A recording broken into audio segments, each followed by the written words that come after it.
Bitta savol, faqat rostini ayting. Atrofingizda shunaqa odamlar bormi? Qayerga borsa faqat noliydi. Ishini yomonlaydi, hamkasblarini, qarindoshlarini, davlatni, jamiyatni, hatto ertalab yomg'ir yog'sa ham, havo isib ketsa ham kayfiyati buziladi. Bu yoki butun olam aynan unga qarshi til biriktirganda yashaydi. Shunaqa odam bilan bor yo'q 5 daqiqa bitta xonada o'tiring, tamom.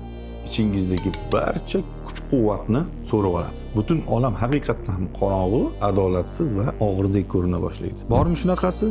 Agar sizda bo'lsa, izohlarda uni belgilab keting. Endi boshqa bir insonni eslang. Xuddi shu shaharda yashaydi, xuddi shu sharoitda, xuddi shu narx-navo, ob-havo, o'sha probkalar, o'sha iqtisodiy muammolar, lekin u bilan 5 daqiqa suhbatlashsangiz, miyangizda yangi rejalar paydo bo'ladi.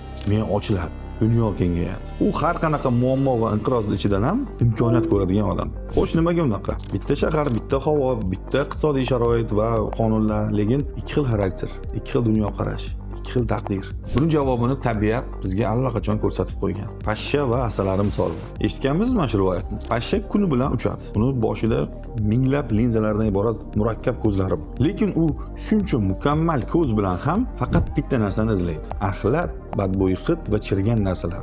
Butun bog' gullab yotgan bo'lsa ham, pashsha o'sha bog'ni eng chekka burchagidagi axlatni topadi va o'sha yerga qo'nadi.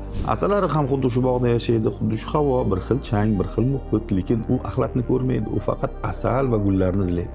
Agar siz pashshadan so'rasangiz, shu atrofda chiroyli gullar bor ekanmi?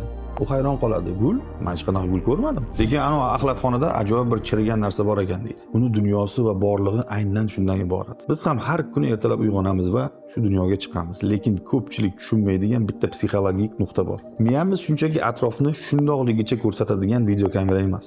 Miya bu o'ta murakkab filtr. Psixologiyada bu hodisani selektivniy vaspriyasiya deyiladi. Ya'ni inson miyasi atrofdagi millionlab informatsion shovqin va faktlar ichidan faqat o'zini ichki e'tiqodiga mos keladiganlarni saralab oladi. Qolganini esa shunchaki blok qiladi, umuman payqamaydi ham. Agar siz atrofingizda faqat yomon, noinsof odamlar qolgan degan fikr bilan yashasangiz, miyangiz mingta halol va pok inson ichidan aynan o'sha bitta g'alamisni topib beradi. Va siz ana aytmovdimmi? Hammasi bir go'r deb o'zingizga ishonchingiz yana ham oshadi. Agar siz bu yurtda biznes qilib bo'lmaydi, imkoniyat yo'q, hamma joy yopiq desangiz, eng katta imkoniyat yoningizdan o'tib ketsa ham ko'zingiz ko'rmaydi, chunki miyangizga berilgan buyruq shunaqa. Imkoniyatsizlikni isbotla. Miya esa o'z egasini hech qachon aldamaydi. U siz so'ragan va qidirgan narsalarni chaqqonlik bilan topib beradi. Men bir vaqtlar o'ylardim, kimgadir tug'ilishidan omad berilgan, kimgadir esa shunchaki sho'rpesona. Hayot adolatsiz. Keyin tizimli biznesda, logistikada yuzlab odamlar bilan ishlab, katta loyihalarni boshqarib, bir narsani angladim. Logistikada agar yuk o'z vaqtida manzilga yetib bormasa, haydovchini, ob-havoni, yo'ldagi tirbandliklarni yoki bojxonani aybash mumkin. Lekin bundan yuk manzilga sihat-salomat yetib borib qolmaydi. Jarima va zarar baribir sizning bo'yningizga tushadi. Biznesda bahonalar va sabablar uchun pul to'lanmaydi. Biznesda faqat va faqat aniq natija uchun pul to'lanadi. Hayot ham aynan mana shunaqa shafqatsiz logistika. Nimaga odamlar noliydi? Nimaga atrofdan doim aybdor qidiradi? Chunki insonning o'zi haqidagi xayoliy tasavvuri bilan uni haqiqiy real natijalari to'qnashganda ichki kuchli og'riq paydo bo'ladi. Men o'zimni juda ham aqlli, bilimli va mehnatkash deb bilaman, lekin cho'ntagimda pulim yo'q, bir tuzukroq ishim ham yo'q. Mana bu qarama-qarshilik miyani qiynaydi. Mana shu og'riqdan qochishning eng oson, eng arzon yo'li tashqaridan aybdor topish. Rahbar yomon, hukumat aybdor, ota-onam boy bo'lmagan, hamkorim sotib ketdi, iqtisodiyot rasvo. Aybdor topish dunyodagi eng qulay mashg'ulot. U sizga vaqtinchalik anesteziya beradi. Men aybdor emasman, sharoit shunaqa deysizda, vijdoningizni uxlatib, tinchgina divanda yotaverasiz. Nolish orqali o'zingizni mazlum qilib ko'rsatasiz va atrofdagilardan rahm shafqat kutasiz. Lekin bu odat sizni daromadingizni oshiradimi? Oilangizga farovonlik olib keladimi? Sizni kuchli, muvaffaqiyatli shaxsga aylantiradimi? Yo'q. Bu sizni asta-sekin mayib qiladi. Ruhan va moddiy tomondan mayib qiladi. Hozir aytadigan fikrlarimni xotirangizga toshdek o'rnatib oling. Aybdor boshqa odam bo'lishi mumkin, lekin hayotingiz va kelajagingiz uchun mas'ul faqat siz va faqat siz. Mana shu ikkita tushunchani hech qachon bir-biri bilan aralashtirmang. Aybdor va mas'ul. Kimdir sizni aldadimi? Ha, aybdor o'sha odam aldamchi, lekin yana o'shanaqa odamlarga ko'r-ko'rona ishonishni, shartnoma tuzmasdan tavakkal qilishni kim tanlaydi?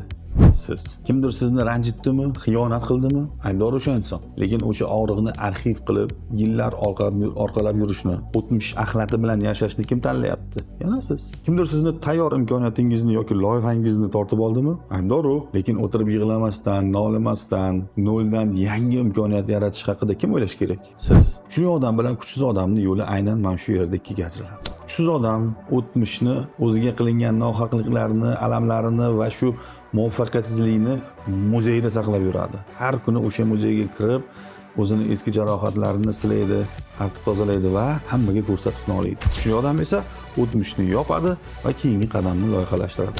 Sizni kelajagingizni bitta voqea o'zgartirmaydi. Hech qachon. Sizni taqdiringizni har kuni qabul qilinadigan mayda-mayda qarorlar belgilaydi. Soat nechida turish, ertalab qo'lga telefonni olib ijtimoiy tarmoqlarni varaqlash yoki foydali kitobni ochish, bekorchi kino ko'rish yoki sohangiz bo'yicha yangi ko'nikma o'rganish, noliydigan odamlar bilan g'iybatchilik qilish yoki bilib ishingizni qilish. Bu qarorlar shunchalik maydaki, ular kundalik hayotda sezilmaydi. Lekin oradan 3 yil, 5 yil o'tib, aynan mana shu mayda qarorlar yig'ilib, yengib bo'lmas mustahkam taqdirga aylanadi. Shuning uchun bugungi ahvolingiz, bugungi daromadingiz, bugungi muammolaringiz va atrofingizdagi odamlar bu aslo tasodif emas. Bu kechagi va o'tgan yillar davomidagi qabul qilingan qarorlar yig'indisi. Buni tan olish og'ir, lekin bu haqiqat. Aybdor ham, sababchi ham o'zingiz. Agar bugungi natijangiz sizni qoniqtirmasa, demak, qaror qabul qilish tizimini va fikrlash algoritmini zudlik bilan o'zgartirish kerak. Nolishni to'xtatib, harakat qolipini o'zgartirish kerak. Xo'sh, bu o'zgarishlar qayerdan boshlanadi? Juda oddiy bir mashqdan. Kelasi 24 soat davomida har safar muammoga, nohaqlikka yoki kutilmagan xatoga duch kelganingizda atrofdan aybdor qidirishni darhol to'xtating va o'zingizga bitta savol bering. Men hozir mana shu vaziyatda shaxsan nimani nazorat qila olaman? Mana shu savol sizni qaror qabul qilish tizimingizni tubdan o'zgartirib yuboradi. Chunki u diqqatingizni befoyda alam va nafratdan real va samarali harakatga buradi. Agar vaziyat sizni nazoratingizda bo'lmasa, masalan, havo harorati, valyuta kursi, bojxona qonunlari, u haqda xavotirlanish va asabni buzish ahmoqgarchilik. Agar vaziyat sizni nazoratingizda bo'lsa, o'ylanishni va bahona qidirishni to'xtatingda, harakatni boshlang. Insonning haqiqiy kuchi umuman muammosiz yashashda emas. Bunaqa hayot dunyoda mavjud emas. Insonning haqiqiy kuchi muammolar ummoni ichida bo'lsa ham o'z diqqatini va irodasini qayerga qarab boshqarishni bilish. Pashsha bo'lib axlat qidirish ham tanlov, asalari bo'lib bol yig'ish ham tanlov. Ertaga ertalab soat 6 da uyg'onganingizda siz kim bo'lishni tanlaysiz?